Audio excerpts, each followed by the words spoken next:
Hai everyone, welcome to Ombre Walk Story ya. Semoga kalian sehat selalu dan diberikan rezeki yang berkah. Kali ini Om akan membawakan alur cerita film romantis Punjab yang berjudul Sufna. Film ini mengisahkan perjuangan cinta antara yatim piatu miskin yang bekerja sebagai pemetik kapas dan pria pengangguran. Kemiskinan membuat mereka harus berjuang agar bisa terus bersama dan menggapai cita mereka. Nah, mau tahu kelanjutannya gimana? Bumper Ombre Walk Story.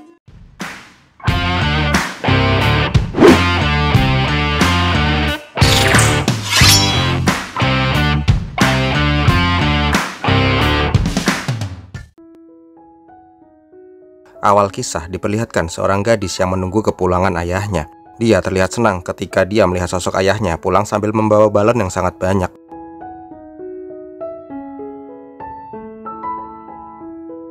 Ternyata itu hanyalah mimpi dari gadis yang bernama Tek.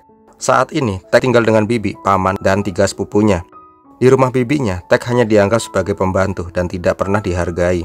Ketika Tek sedih, dia selalu membuka kotak milik ayahnya. Ternyata ayah Tek tidak pernah kembali dari tugasnya sebagai tentara, dan ibunya sudah meninggal pada saat Tek masih kecil. Hari-hari Tek kecil dihabiskan dengan sangat sengsara. Dia tidak pernah merasakan kasih sayang orang tua. Tak terasa, waktu pun berjalan dengan cepat. Saat ini Tek sudah beranjak dewasa. Suatu hari, keluarganya akan ke desa tetangga untuk memanen kapas. Keluarganya adalah buruh tani borongan yang memanen lahan milik orang lain. Di tempat lain terlihat seorang pemuda Punjab yang lagi rebutan makanan dengan keponakannya. Pria itu bernama Jagjat Singh, seorang mahasiswa pemalas dan pengangguran kelas berat yang kesehariannya hanya dihabiskan dengan malas-malasan aja. Di kampus, dia memiliki 2 orang sahabat yang sama-sama pemalasnya dengan dirinya, Baga dan Tarsem. Setelah cabut dari kampus, di tengah jalan, Jet melihat traktor kakaknya yang sedang mengangkut buruh tani. Nah, di sini untuk pertama kalinya Jet merasa jatuh cinta pada pandangan pertama dengan sosok wanita manis bermata biru dan berhidung mancung. Karena penasaran, Jet selalu curi-curi pandang melihat sosok Tek. Malam harinya, Jet yang lagi kasmaran tidak nafsu makan dan gak bisa bobo karena teringat-ingat sosok dari Tek. Pagi harinya, Jet dijemput oleh teman-temannya. Tetapi karena lagi fokus pengen melihat Tek, Jet berbohong dengan berkata dia lagi mules-mules. Nah, melihat omnya berhasil dengan alasannya, ponakannya juga beralasan dia lagi mules-mules sama emaknya agar bisa bolos sekolah. Tiba-tiba sendal udah melayang ke tubuhnya. Tak lama, Jet sampai di ladang kapasnya. Kakaknya merasa heran karena tidak biasa dia mau membantu di ladang.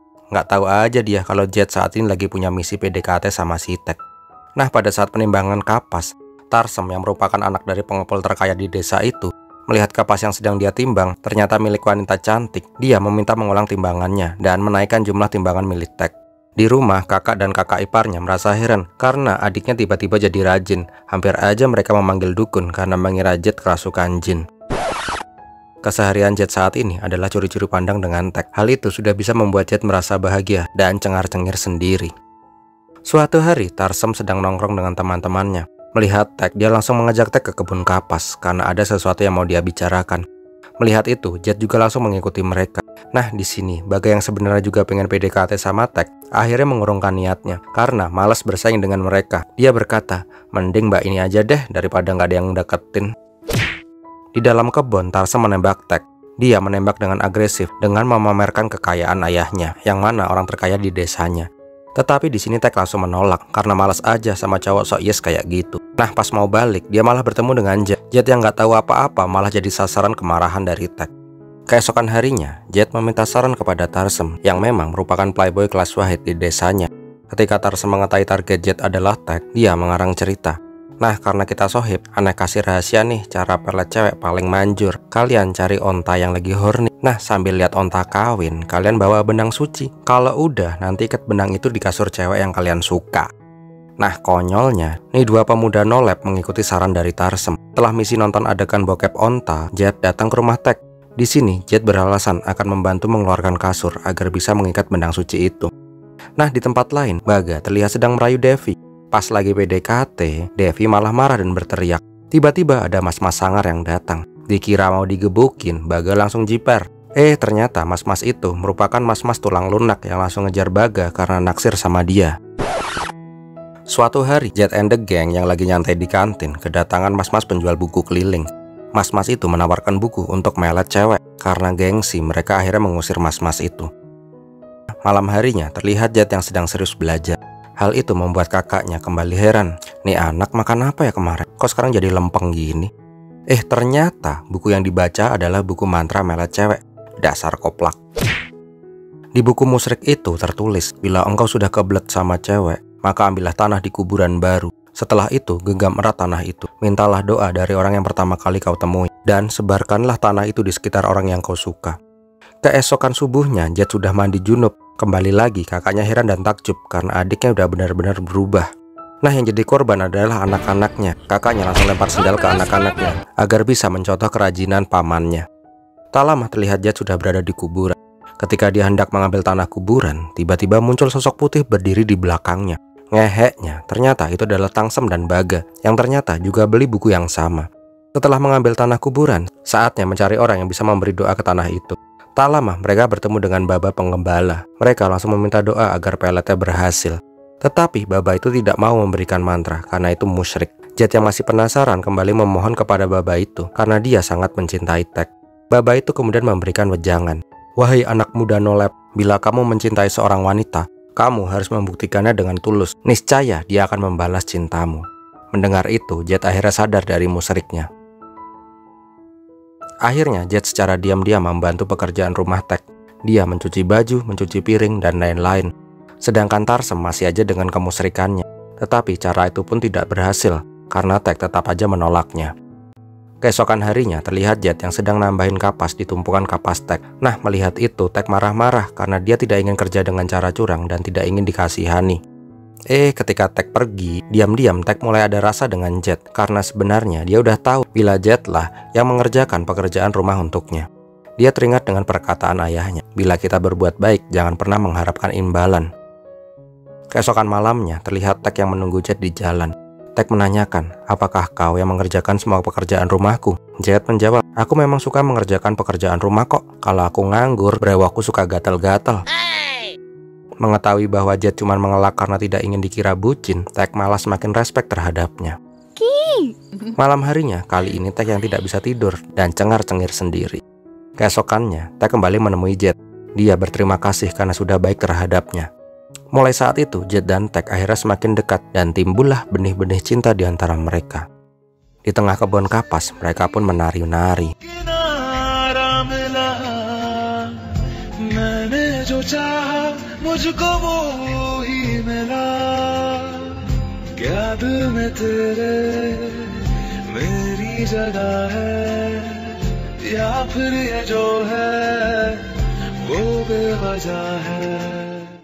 Suatu hari pada saat bayaran, Tarsem kembali nembak Tek. Nih bocah nggak ada kapok-kapoknya ditolak kali ya. Di sini Tarsem yang sudah tahu bila saat ini Tek lagi deket sama Jet, akhirnya jelek-jelekin Jet dari belakang. Dia mengatakan bahwa Jet itu orang miskin, ayahnya aja bunuh diri karena punya utang yang banyak. Nah sekarang Jet dan kakaknya harus menanggung utangnya itu. Jet juga mau menjual tanah ayahnya untuk bayar utang. Kau tidak akan bahagia bersamanya, mending sama aku. Setelah itu, Tek langsung menemui Jet. Dia mengatakan, kenapa kau ingin menjual lahanmu? Jet menjelaskan semuanya, bahwa dia menerima warisan hutang, dan dia tidak tahu bagaimana cara melunasinya selain menjual lahannya. Tek kemudian mengatakan, lahan ini adalah warisan dari ayahmu. Dia bunuh diri karena tidak ingin kehilangan lahannya, sedangkan kau malah ingin menjualnya. Jet mengatakan, aku ini sangat bodoh. Aku tak yakin bisa lulus kuliah dan mendapatkan kerjaan yang bergaji besar. Tek kemudian berkata, aku tidak ingin hidup dengan orang yang tidak punya pekerjaan. Mau makan apa kita besok? Kau harus lulus kuliah dan bekerja dulu, baru kau bisa menemui aku lagi. Di sini Jet malah salah sangka dan mengira Tek hanya ingin menikah dengan cowok tajir. Tak lama akhirnya musim panen pun selesai. Tek dan keluarganya pun harus kembali ke desanya. Di sini akhirnya Jet dan Tek memutuskan untuk berpisah tanpa kata-kata.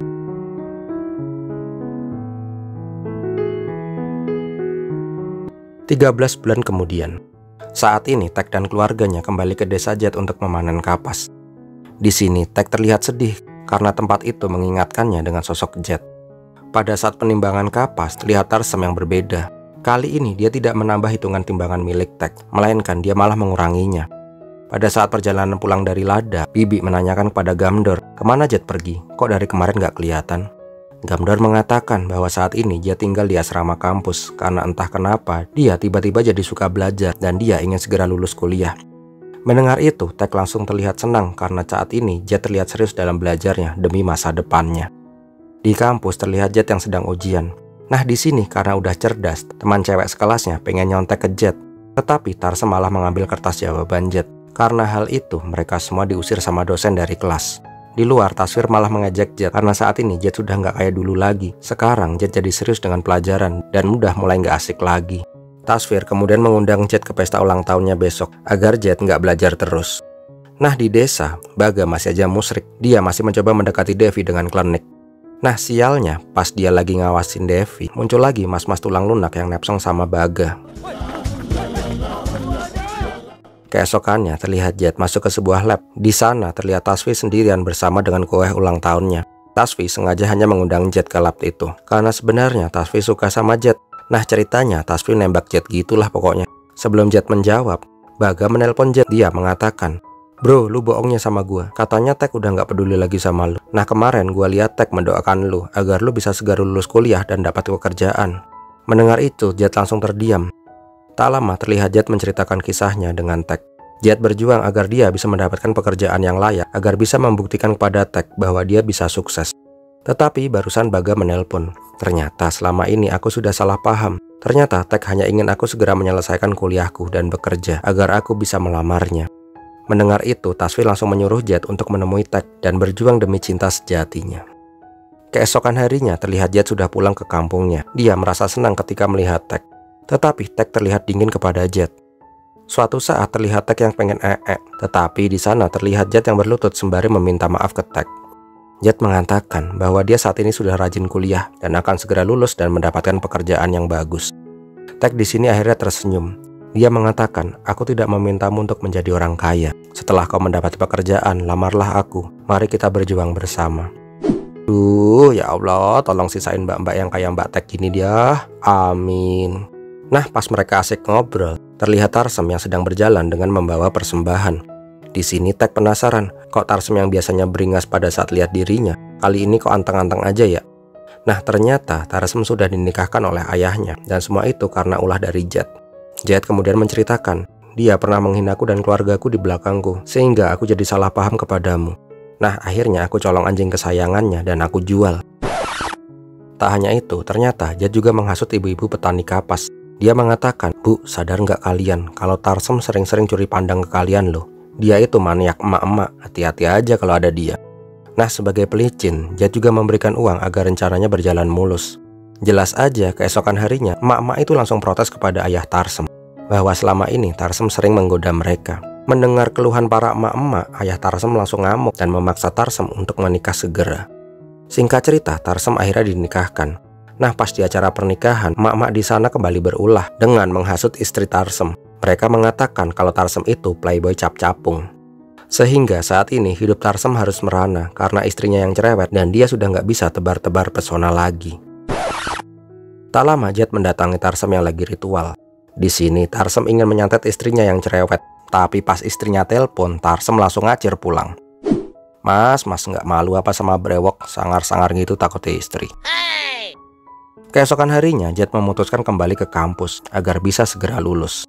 Di sini, Jet memberikan Tek HP agar mereka bisa berkomunikasi. Mulai saat itu, terlihat Tek dan Jet sering mengobrol pakai HP. Tek di sini menceritakan, bila tidak sedang musim panen, dia bekerja sebagai pembantu di rumah majikannya. Tek juga menceritakan bahwa kemarin dia melihat anak majikannya ulang tahun dan ada kue tart yang terlihat indah dan enak. Dari kecil, Tek tidak pernah merayakan ulang tahun dan dia tidak pernah merasakan bagaimana rasa kue. Tek juga curhat bahwa dari kecil dia tidak pernah merasakan kasih sayang orang tuanya. Tek juga bercerita bila sebenarnya keluarga ayahnya tidak setuju bila ayahnya menikah dengan ibunya karena ibunya seorang muslim. Karena itulah dia tidak diterima di keluarga ibunya dan dia disia-siakan di keluarga ayahnya. Dan cerita-cerita yang lain. Sampai suatu saat ada orang yang melamarkan Tek untuk anaknya. Di sini bibinya setuju dengan lamaran itu, tetapi bibinya meminta uang mahar 8.000 rupiah. Di dalam bibinya mengatakan, "Sebentar lagi kau akan menikah. Akhirnya aku akan terbebas dari tanggung jawab memelihara gadis tidak berguna sepertimu." Mengetahui dia akan segera dinikahkan, Tek kemudian menelpon Jet. Kira-kira kapan Jet bisa lulus dan mendapatkan pekerjaan? Jet mengatakan dia sedang skripsi. Paling cepat 5 bulan lagi dia bisa lulus.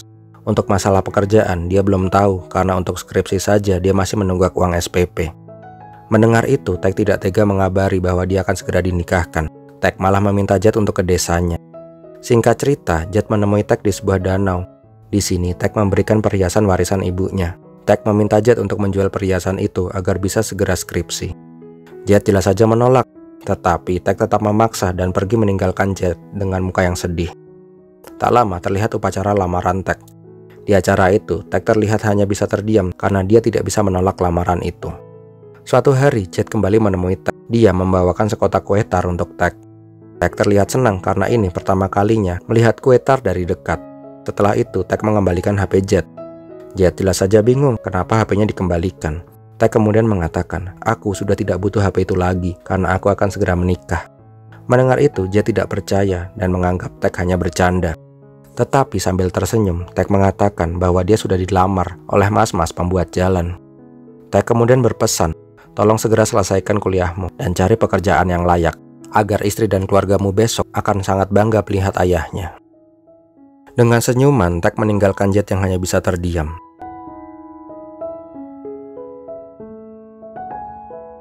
Tetapi di kejauhan, terlihat bila hati Tek sangat hancur karena dia tidak akan bisa hidup dengan cinta sejatinya.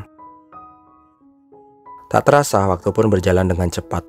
Suatu hari, Jet meminta sohib-sohibnya untuk membantunya. Dia berencana bertemu dengan calon suami Tek, dan dia berencana akan berbohong bila Tek adalah cewek gampangan dan memiliki 3 orang pacar. Tarsem dan Baga jelas saja ogah dengan rencana itu, karena bila istrinya sampai tahu, dia pasti akan dibakar hidup-hidup. Jet kemudian berkata, "Ya nggak apa-apa sih kalau nggak mau bantu. Gue tinggal bilang ke istri lu aja kalau kemarin lu nyoba nyantet dia. Apa-apa gue mah." Merasa diancam, Tarsem langsung berubah pikiran dan bersedia membantu Jet. Sesampainya di tengah jalan yang lagi dibangun, mereka mencari mas-mas yang bernama Coolwider. Di sini mereka langsung mengatakan bahwa Tek sudah punya pacar, 3 orang lagi. Mereka meminta Coolwider membatalkan pernikahannya daripada menyesal kemudian. Pada saat perjalanan pulang, Jet kembali mengenang kebaikan dari Tek. Akhirnya dia tidak tega tadi mengatakan hal-hal yang buruk mengenai Tek. Jet kemudian kembali menemui Coolwider. Dia menjelaskan semuanya bahwa dia dan Tek saling mencintai. Dia juga memohon bila Coolwider bersedia, tolong jangan nikahi Tek, dan Jet akan mengganti uang mahar yang telah dikeluarkan oleh Coolwider. Mendengar itu, Coolwider merasa terenyuh. Dia mengatakan bahwa dia respect terhadap cowok gentleman seperti Jet, dan dia bersedia akan membatalkan pernikahannya dengan Tek. Keesokannya, Coolwider menemui Tek. Dia menjelaskan apa yang dikatakan Jet kepadanya. Tetapi tiba-tiba Coolwider langsung mengamuk. Ternyata kemarin dia hanya berpura-pura baik kepada Jet. Di luar, Coolwider kembali marah-marah kepada keluarga Tek dan menjelaskan semuanya. Bibinya yang merasa terhina langsung menyuruh anak-anaknya untuk memukuli Tek. Coolwider juga menginginkan pernikahan mereka dipercepat agar Tek bisa segera dibawa pulang. Malam harinya, Tek berdoa kepada dewa.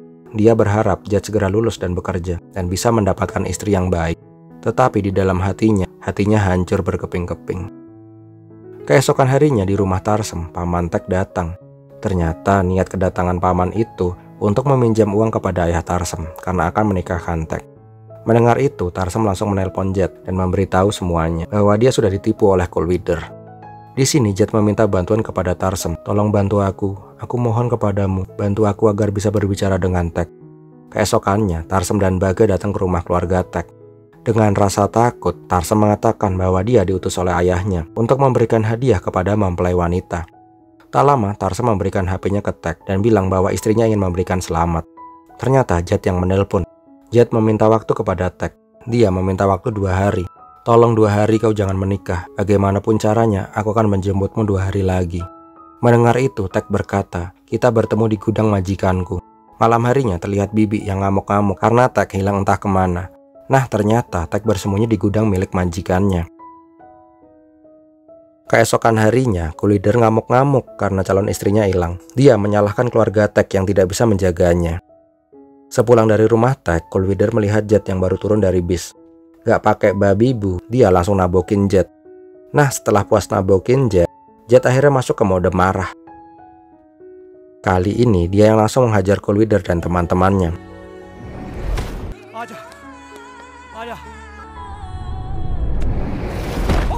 Bentar, ngapain nih kambing lompat-lompat gitu? Kan bikin jadi nggak keren adegan berantemnya. Di tempat lain terlihat Tek yang sudah sekarat karena selama 2 hari dia bersembunyi di rumah majikannya. Dia tidak makan dan minum apapun. Tak lama terlihat Jet yang datang ke rumah majikannya. Nah, pada saat sampai di gudang, terlihat Tag yang sudah terbujur kaku. Untungnya dia belum mati, cuman pingsan.